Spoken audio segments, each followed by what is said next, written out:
Hello friends, एक बार फिर आपको बहुत बहुत स्वागत है। उत्तर प्रदेश में डीएलएड करने वाले सभी स्टूडेंट्स के लिए आज की वीडियो बहुत ही ज़्यादा इंपॉर्टेंट होने वाली है, क्योंकि आज की इस वीडियो में हम यहां पर बात करने वाले हैं कि आप लोग यूपीटीईटी या फिर जो सीटीईटी की परीक्षा होती है ये कब दे सकते हैं, इसका एलिजिबिलिटी क्राइटेरिया क्या है। यानी कि अगर आप डीएलएड के फर्स्ट सेमेस्टर में हैं या सेकेंड सेमेस्टर में हैं तो आप डीएलएड में आपका जो फर्स्ट सेमेस्टर है या सेकेंड सेमेस्टर आपका कंप्लीट हो गया है या नहीं हुआ है तो उस समय आप यूपीटीईटी या सीटीईटी की परीक्षा जो है वो दे सकते हैं या फिर नहीं दे सकते हैं। तो आपको पता ही होगा यूपीटीईटी परीक्षा क्या होती है या सीटीईटी परीक्षा क्या होती है, ये आपको पता होगा कि शिक्षक बनने के लिए, गवर्नमेंट शिक्षक बनने के लिए उत्तर प्रदेश से अगर आप करना चाहते हैं तो यूपीटीईटी का एग्ज़ाम क्वालिफाई कर सकते हैं, और अगर आप सेंट्रल लेवल पर एग्ज़ाम क्वालिफाई करना चाहते हैं शिक्षक पात्रता परीक्षा का तो उसे सीटेट बोलते हैं। तो ये आपकी दो परीक्षाएं होती हैं। बाकी अलग अलग स्टेट में अलग अलग टीईटी परीक्षाएं जो है वो आयोजित की जाती हैं।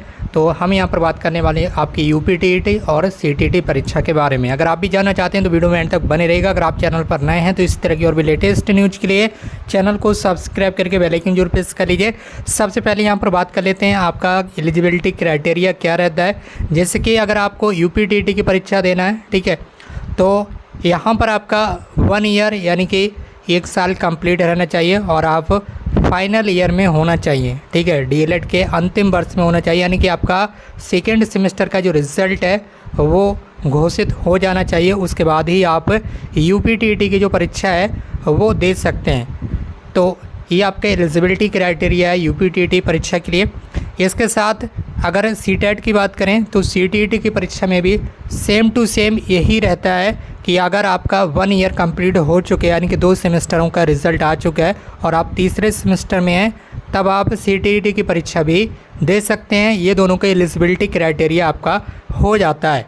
इसके साथ ही अगर बात करें आपके क्वालिफाइंग मार्क्स के बारे में, अभी एलिजिबिलिटी क्राइटेरिया में और भी कई सारी चीज़ें हैं वो मैं आपको बता दूंगा, क्योंकि आप कई सारे स्टूडेंट्स ऐसे हैं जिन्होंने अभी फर्स्ट सेमेस्टर कंप्लीट कर लिया है लेकिन उनका सेकंड सेमेस्टर नहीं हुआ है, तो क्या वो सीटीईटी या यूपीटीईटी की परीक्षा दे सकते हैं या नहीं दे सकते हैं, वो भी आज की इस वीडियो में आपको क्लियर कर ही देंगे। तो आपके जो क्वेश्चन पेपर होता है यूपीटीईटी परीक्षा का वो 150 मार्क्स का होता है और उसमें सवालों की जो संख्या यानी कि प्रश्नों की जो संख्या है वो भी 150 ही रहती है, यानी कि एक प्रश्न 1 नंबर का आपका रहता है। इसके साथ अगर बात करें सीटीईटी परीक्षा के बारे में तो सीटीईटी परीक्षा में भी आपका जो एक सवाल है वो 1 नंबर का रहता है। ये परीक्षा भी 150 नंबरों की होती है और इसमें भी टोटल 150 क्वेश्चन आपको मिल जाते हैं। 150 नंबरों की परीक्षा होती है और ये 150 क्वेश्चन ही रहते हैं। दोनों में से किसी भी परीक्षा में नेगेटिव मार्किंग नहीं होती है, ये भी आपको पता होगा। किसी भी एग्ज़ाम में नेगेटिव मार्किंग नहीं होगी, ना ही सीटेट के एग्ज़ाम में और ना ही यूपीटीईटी के एग्ज़ाम में। अभी तक जो रूल्स हैं वो यही हैं। इसके साथ ही आप इस चैनल को सब्सक्राइब जरूर कर लीजिए। अब हम यहाँ पर बात कर लेते हैं कि आपका जो फर्स्ट सेमेस्टर है वो अभी कंप्लीट हो चुका है यूपी डीएलएड का, अभी रिज़ल्ट आपका नहीं आया है, ठीक है, और अब आप सेकेंड सेमेस्टर में एंट्री कर चुके हैं, लेकिन आपको यूपीटीईटी या सीटीईटी की परीक्षा देने के लिए या फॉर्म भरने के लिए आपका सेकेंड सेमेस्टर का जो रिज़ल्ट है वो घोषित होना चाहिए।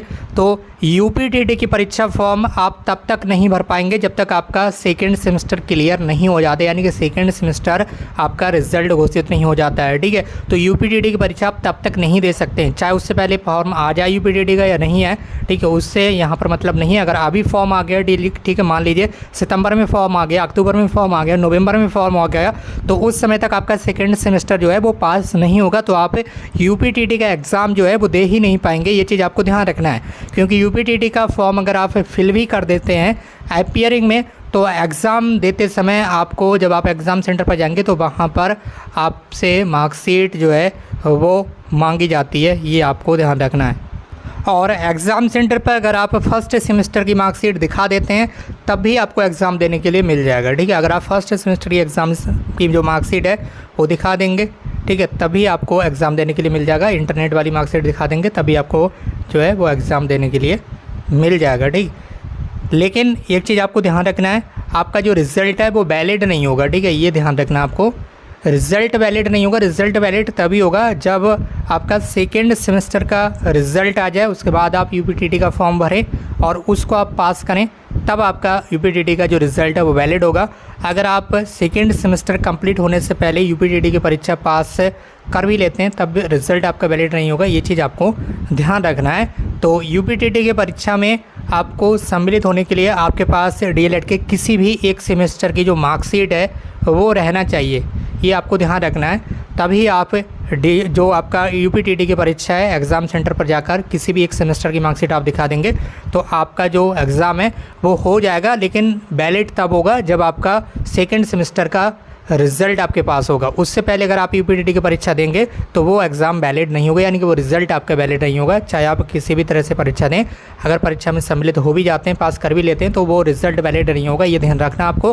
बाकी सीटीटी की परीक्षा की बात करें जो सेंट्रल लेवल पर होती है, जिसमें ऑल इंडिया के स्टूडेंट पार्टिसिपेट करते हैं, किसी भी तरह की इसमें भी नेगेटिव मार्किंग नहीं होती है, ये भी आपका 150 नंबरों का क्वेश्चन होता है। और समय की बात करें तो दोनों ही परीक्षाओं के लिए, चाहे यूपीटीटी को चाहे सीटीटी को, दोनों ही परीक्षाओं के लिए आपको 2.5 घंटे का जो समय है वो मिलता है, यानी कि 2 घंटा 30 मिनट, यानी कि 150 मिनट आपको मिलते हैं। एक सवाल के लिए 1 मिनट आपको मिलता है दोनों ही परीक्षाओं के लिए, चाहे यूपीटीटी की परीक्षा दें या सीटीटी की। अब सीटीटी के बारे में एक इम्पॉर्टेंट फैक्ट यहाँ पर आपको बता दें कि आप सीटीटी की परीक्षा में किसी भी समय बैठ सकते हैं, ठीक है।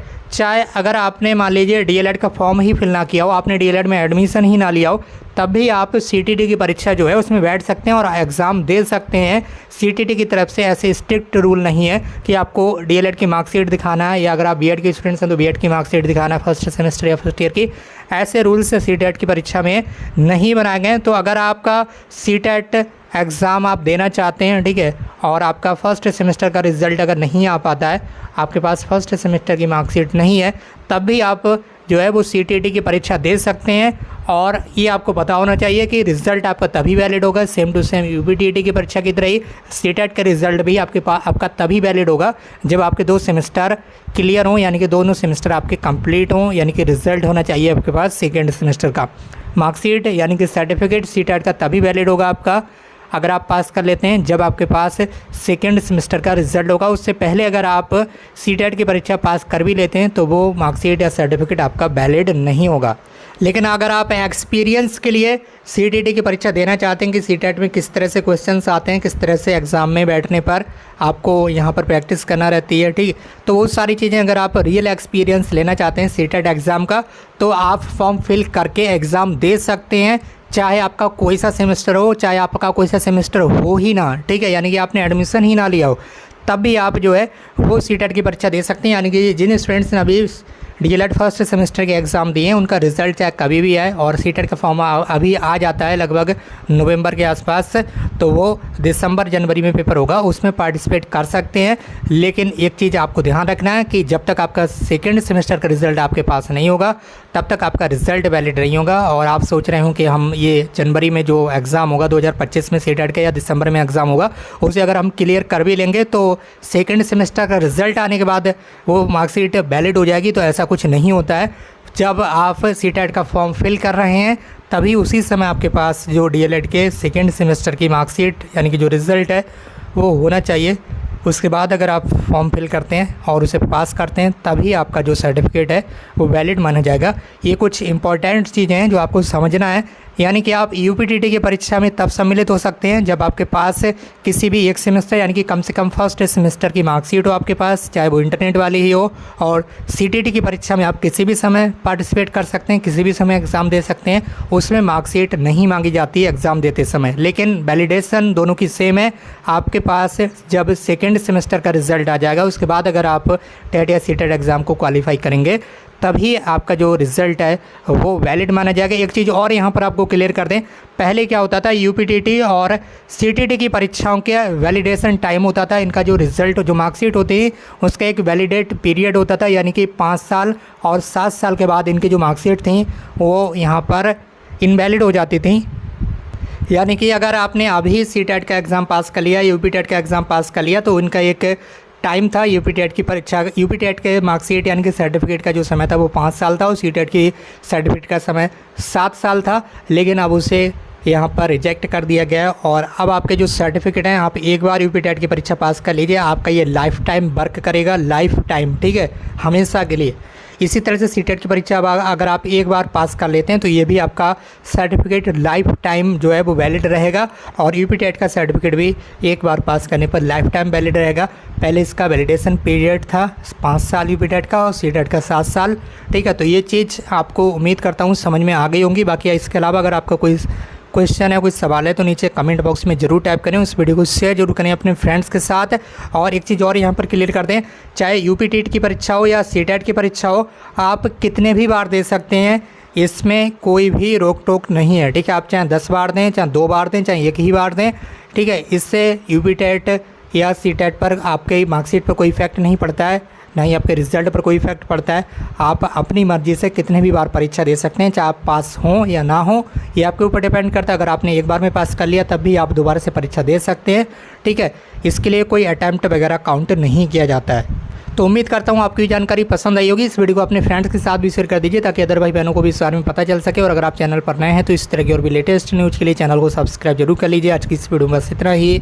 मिलते हुए एक नई वीडियो में एक नई इन्फॉर्मेशन के साथ। Thank you so much for watching this.